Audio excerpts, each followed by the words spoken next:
Salut à toi, c'est Jonas. Alors, aujourd'hui, on va parler du fait que si tu veux avancer au tennis de table, tu dois jeter aux ordures tous les ans, et dur, entre guillemets évidemment, 50% d'une des parties la partie la plus importante du tennis de table, ton service et ta remise.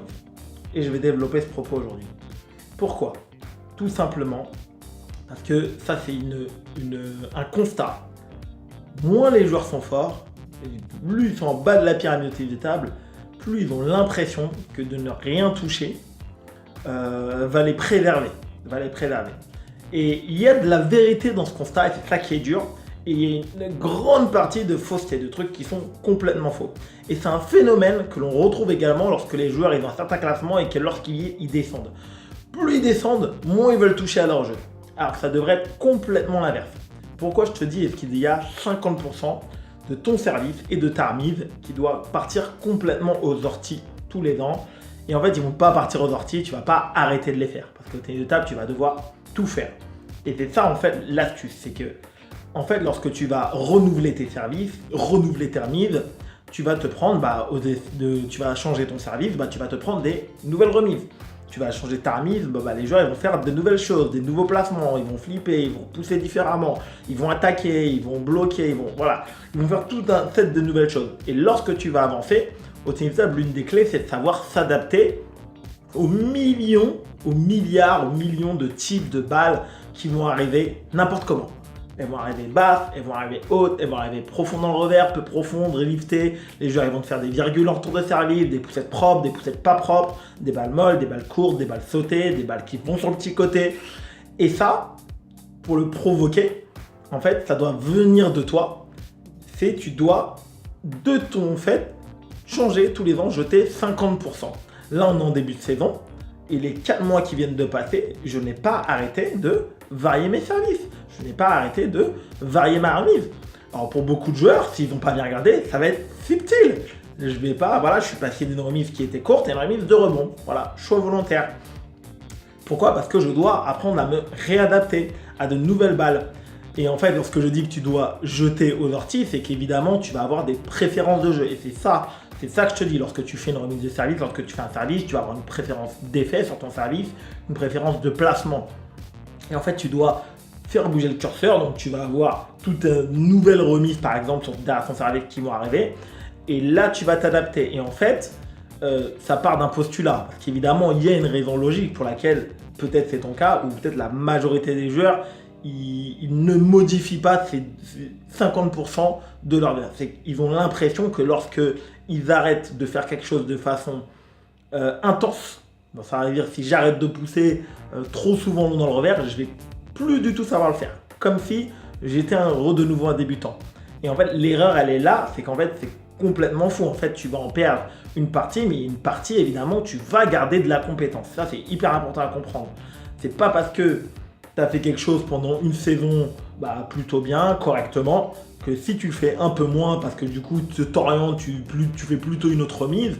Par exemple, j'ai plutôt poussé long dans le revers et je vais plutôt pousser long au milieu de table, alors en poussette, extraordinaire, mais avec un placement bien précis. Ils ont l'impression qu'au moment où ils devront repousser long dans le revers, ils sauront leur poussette, elle aura perdu, je vais dire n'importe quoi, 80% en qualité. Alors que non, alors oui, elle va un petit peu descendre au début, mais au fur et à mesure de ta progression, la poussette, même en le faisant de façon extrêmement, mais vraiment parcimonique de temps en temps, elle sera toujours de meilleure qualité. Moi, je peux te dire une chose, je pousse beaucoup mieux en revers que beaucoup de joueurs qui sont largement en dessous de moi en termes de placement et qui ne font que de la poussette en revers. Et pourtant, je fais très peu de poussettes en revers. Pourquoi? Parce qu'à un moment donné, ton niveau va progresser, donc tu auras une meilleure technique, tu auras un meilleur timing, tu auras une meilleure compréhension à quel moment la poussette revers elle est utile et à quel moment elle ne l'est pas. Là, il faut plutôt flipper, il faut plutôt t'aspiner, il faut plutôt prendre ton pivot. Et c'est tous ces paramètres-là qui vont te permettre en fait de toujours avoir une balle de meilleure qualité. Ce n'est pas que, alors ça en fait partie, mais ce n'est pas que le fait de faire toujours la même chose. Voilà pourquoi je te disais dès le départ, il y a 50% de ton service, de tes services, je dis 50%, 30%, 40%, mais une bonne partie, tu dois les modifier pour progresser. Et c'est exactement pareil en remise, parce qu'au fur et à mesure du temps, ça va te créer tout un set de nouvelles balles et justement, tu vas devoir apprendre à les gérer. Et évidemment, de façon, on pourrait dire, mais tu remets tout à zéro, alors seulement une partie. Il y a des choses que tu vas garder. Ça, c'est comme d'habitude. Il y aura toujours ce trait que tu vas devoir faire. Les choses, c'est vraiment une catastrophe. Je fais un service. À chaque fois, les joueurs, je fais le service là à tel endroit. Je gagne aucun point. Je gagne 1 point sur 3. J'abandonne complètement parce que là, actuellement, je ne suis pas capable de l'exploiter. Et puis, il y a des choses où tu seras 50-50 au départ. Tu vas travailler dessus. Tu vas travailler sur la qualité de ton service, peut-être sa longueur, peut-être son placement, jusqu'à atteindre un service avec une bonne qualité que tu vas pouvoir exploiter derrière. Et là, hop, tu vas réarriver à un service derrière. Si elle revient dans une position, à un placement avec un effet favorable, tu vas pouvoir exploiter en attaque, en poussette, en bloc, peu importe ce que tu veux faire derrière. Voilà. Ce que je veux vraiment dire, c'est l'idée générale. Que si tu veux avancer, tu dois être capable de faire déplacer ce curseur-là. Ça, c'est un débat que j'ai souvent avec des joueurs de mon classement ou bien plus haut. C'est assez fascinant. Pour nous, c'est vraiment instinctif. Je mets vraiment dans cette catégorie, c'est vraiment instinctif, c'est naturel. Tous les ans, nos services changent. Tous les ans, mes services évoluent. Tous les ans, ma remise évolue.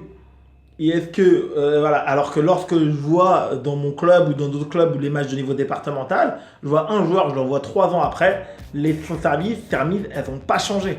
Le service, il est toujours au même endroit, il est toujours avec le même effet. Et forcément, donc il y a un set de retour de service que tu vas gérer. Et par contre, si tu provoques pas assez d'adaptation de ta part par tes services, par tes remises, donc c'est parce que c'est vraiment l'entrée du jeu, le top spin, le bloc, ça vient déjà même après. Si tu provoques pas déjà toute l'adaptation de balle dès le remise de service, donc là où tu vas pouvoir le tester, le vérifier et t'entraîner dessus le plus grand nombre de fois possible au tennis de table, parce qu'après il y a beaucoup plus d'incertitudes, peu importe ce que tu en penses, tu crées pas d'adaptabilité et dès qu'il va y avoir une remise de service ou un service que tu vas pas gérer, c'est là que tu vas manquer de technique, c'est là que tu vas manquer d'adaptation tout simplement. Tu ne sauras pas comment réagir, tu vas la jouer trop tard, trop fort, tu vas faire une remise sur la table mais elle ne sera pas d'assez bonne qualité, donc le joueur il pourra attaquer très facilement, etc., etc. Donc ça c'est vraiment un point qui est l'un des points cruciaux également dans la mise en place de ton tennis de table. Voilà, peut-être que tu t'es reconnu dans ce type de joueur qui ça fait 2, 3 ans, 4 ans, qui n'a absolument pas modifié ses services. Et ça, c'est vraiment ton intention. La remise de service, il y aura toujours des remises très classiques et il y en aura d'autres qui seront moins classiques. Et là-dessus, 30, 40, 50% de ton jeu, de ce paramètre tous les ans, tu dois évacuer. Là, on est au mois de septembre. Je suis encore en phase de progression. Et puis évidemment, dès que les compétitions vont commencer, je vais ajuster au fur et à mesure de la saison. Et dans 1 mois et demi, 2 mois, dans 2 mois, plutôt après le premier tour d'indiv, ou même un peu après, vers la fin de la première phase, je vais commencer à avoir des certitudes sur certains enchaînements, sur certains services que je vais garder un peu plus sur la saison, que je vais creuser, que je vais continuer d'améliorer au fur et à mesure de la saison, sur certaines remises également que j'ai commencé à travailler déjà depuis 3-4 mois et que je vais commencer à garder, je vais commencer à éliminer parce qu'évidemment, après, il faut que tout ça, ça rencontre la réalité des matchs, le comptage de points, la victoire, etc. Mais c'est vraiment l'un des points cruciaux, l'un des points cruciaux pour avancer. Mets-moi en commentaire ce que tu en penses comme d'habitude. Aujourd'hui, donc, citation, donc, regarder à l'esprit, c'est vraiment quelque chose qui me plaît beaucoup. Mohamed Ali, donc le boxeur, un jour, donc les journalistes, ils étaient à sa salle d'entraînement et ils l'ont vu faire des abdominaux et ils lui ont posé la question, combien d'abdominaux est-ce que vous faites par jour? Et il a répondu, je ne compte que quand ça fait mal. Allez, comme d'habitude, je te souhaite un excellent entraînement et ciao!